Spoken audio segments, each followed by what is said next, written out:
Bonjour à tous, dans cette vidéo je vous propose un petit vrai ou faux sur les complexes. Donc 4 propositions et à chaque fois on va justifier si c'est vrai ou si c'est faux. Alors pour tout entienne, est-ce que 1 plus i puissance 4n est égal à moins 4 puissance n? Alors on va regarder les deux côtés et on va essayer déjà de mettre la même puissance, parce que là vous avez puissance n à droite et puissance 4n à gauche.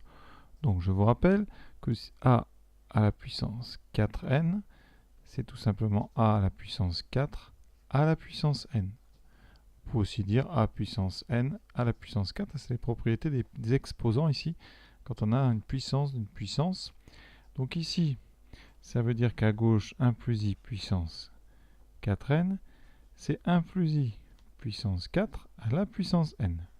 Alors 1 plus i puissance 4, ça se calcule assez vite. On va d'abord calculer 1 plus i au carré, donc c'est une identité remarquable, 1 plus double produit plus i carré. Donc i carré, ça vaut moins 1. Et donc vous voyez, ça fait 2i. Donc après, ça veut dire que 1 plus i à la puissance 4, c'est 1 plus i au carré. Et donc ça fait 2i au carré. Alors 2i au carré, c'est un produit au carré, donc on met chaque facteur au carré, ça donne 2 au carré 4 fois i carré, et donc ça fait effectivement moins 4. Et donc, conséquence, 1 plus i puissance 4n, c'est bien moins 4 puissance n. Donc la première proposition, vous voyez, elle est vraie. Deuxième proposition, donc on considère un complexe qui s'appelle J, qui est de module 1 et d'argument 2π sur 3. Donc ça, d'après le cours, ça veut dire qu'il s'écrit donc une fois EI 2π sur 3. Donc tout simplement EI 2π sur 3. Et on vous parle de J carré. Alors là, il y a deux façons de voir J carré. Comme c'est sous forme exponentielle, vous pouvez utiliser les propriétés des formes exponentielles. C'est-à-dire qu'au carré, EI 2π sur 3, c'est donc EI. Donc là, carré d'une forme exponentielle, ça veut dire que le carré peut rentrer sous forme d'un produit. Donc ça fera 2π sur 3 fois 2.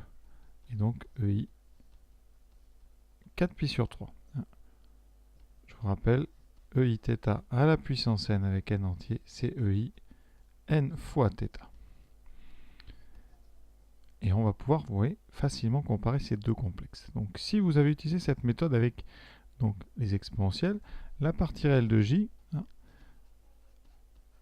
comme c'est un EIθ, c'est donc cosinus 2π sur 3. Et j'en entends certains qui me disent pourquoi? Tout simplement parce que la définition de EIθ, c'est une façon d'écrire cos θ plus i sinus θ. Donc nous, on a eu 2π sur 3. Ce complexe, c'est donc cosinus 2π sur 3 plus i sinus 2π sur 3.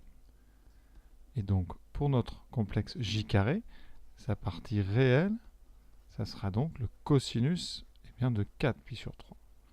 On va regarder un petit peu ces deux complexes, enfin ces deux réels plutôt.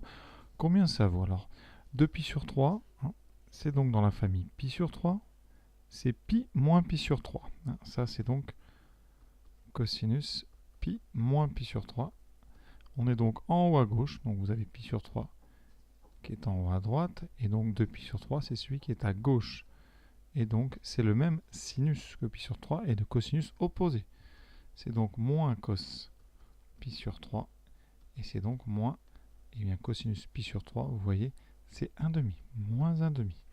Pour 4π sur 3, et bien 4π sur 3, c'est π plus π sur 3. Donc vous êtes en face de π sur 3, donc en bas. Ça veut dire que vous avez le même cosinus et des sinus opposés. Donc effectivement, c'est bien cos π sur 3, enfin moins cos π sur 3, et donc moins 1,5. Conséquence, eh bien, les deux nombres ont bien la même partie réelle. Ça, c'est pour ceux qui avaient utilisé j carré et j avec les formes exponentielles. Deuxième façon de le démontrer.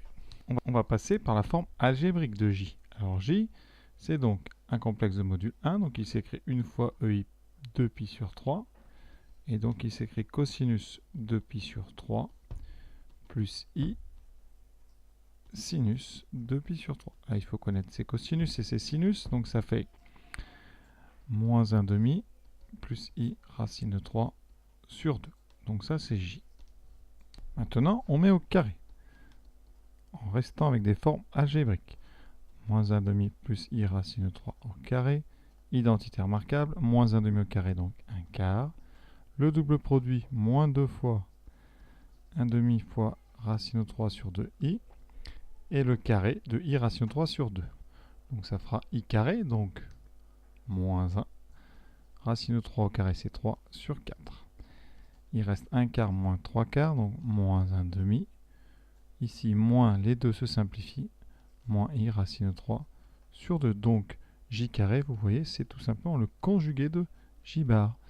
Et vous voyez que leurs deux parties réelles sont moins 1 demi. Donc, partie réelle de J est bien égale à partie réelle de J carré. Vous voyez, on aurait pu passer par le conjugué aussi. Donc voilà la deuxième démonstration possible pour cette proposition 2 qui est donc elle aussi vraie. Alors cet exercice là, cette question c'est très classique. Vous avez une égalité de modules, on va passer par de la géométrie. Donc on va dire, d'après le texte, soit M d'affixe Z. On va transformer module de Z plus I en soustraction. En module de Z moins I. Pourquoi je fais ça? Parce qu'il y a une propriété très importante qui dit que la longueur d'un segment AB, c'est la longueur AB, c'est le module de ZA moins ZB. Donc ici, je vais faire apparaître absolument une soustraction. Cette propriété de longueur ici, elle nécessite une soustraction. Une fois que vous avez la soustraction, il faut introduire un point A d'affixe ici moins I. De façon à ce que, à l'intérieur du module, j'ai donc ZM moins ZA. Et d'après la propriété, c'est donc la longueur MA, ou la longueur AM si vous préférez. On fait pareil avec le côté droit. Z moins I. Alors c'est déjà une soustraction, donc on va introduire un deuxième point B d'affixe I.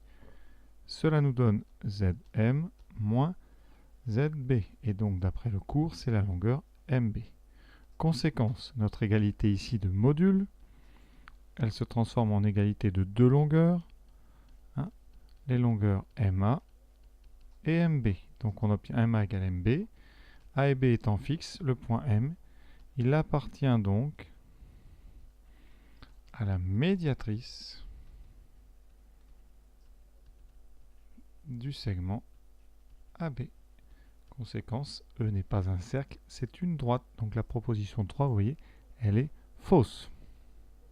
Quatrième proposition. Donc, on vous définit deux complexes C et B qui vérifient C sur B égale racine de 2 EI pi sur 4. Donc première chose, B est forcément non nul. On peut donc faire un produit en croix. Ça veut dire que C, c'est racine de 2 fois B fois EI pi sur 4. On va donc calculer le module de C en fonction de celui de B. Donc module de C, c'est module de racine de 2 fois B fois EI pi sur 4. On utilise ensuite une propriété des modules. Module d'un produit, c'est le produit des modules. Ça fait donc module de racine de 2 fois module de B fois module de EI pi sur 4. Et là, deux choses importantes. Le module d'un réel, c'est sa valeur absolue. Ici, comme racine de 2 positif, c'est racine de 2. Ensuite, fois le module de B. Et vous avez une deuxième propriété. Vous avez un EIθ et un module d'un EIθ. C'est toujours 1 puisque les EIθ, ce sont les complexes dont les points images sont sur le cercle unité. Et donc ici, vous avez fois 1. Il vous reste racine de 2 fois B et conséquence. Donc C, le module de C n'est pas égal au module de B. Le module de C, c'est racine de 2 fois le module de B. Et donc la proposition est fausse. Exercice terminé. Merci beaucoup. À bientôt.